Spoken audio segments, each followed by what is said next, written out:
Hey, I'm Steve Lacy. We are here in my New York City art studio. I'm going to show you how I took this picture of Rick James, one of the greatest pictures ever taken of Rick James by photographer Mark Weiss, and turned it into this 60 by 60 original acrylic screen print on canvas.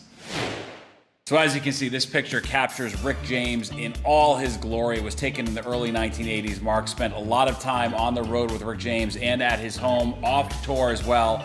So they had a really close relationship, which comes through in images like this, which are just so intimate and amazing. So as I get further and further into my artistic pursuits, I'm really at this point focused with giving images as much texture and depth as possible. That's really what I tried to do with this piece. This took a long time. I actually started it in December of 2022. I had a printer issue, but then I picked it up a couple months ago, and I'm really happy with the final results. As you can tell, this was a massive undertaking. It took a lot of time. Like all my pieces, I just stack up colors. In this case, I laid down a layer of dark gray. Unfortunately, I don't have videos of the beginning portion of this project, but I do have some images which will show you what I mean.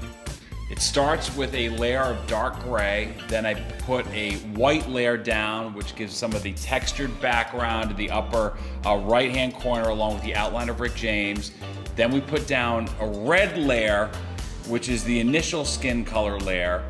Then I put down a brown layer, which were those sort of like leather things on his legs and arms. Then I put down a darker brown layer for a second skin tone layer before finishing it off with a black layer where all the details come into fruition, and you can really see everything come together all at once. And then the actual final layer is just a dark gray layer over the hair to give the texture to his braids.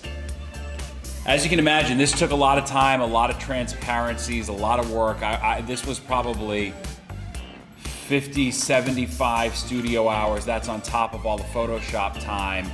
And it just really needed to be done methodically, correctly, slowly. There were certainly no shortcuts on this piece, but I think the final piece bears out just how much work went into it. This is going to be making its debut at the Superfine Art Fair here in New York City in the Flatiron District, September 14th through 17th. This will actually be shown out front when you come in as one of the featured pieces.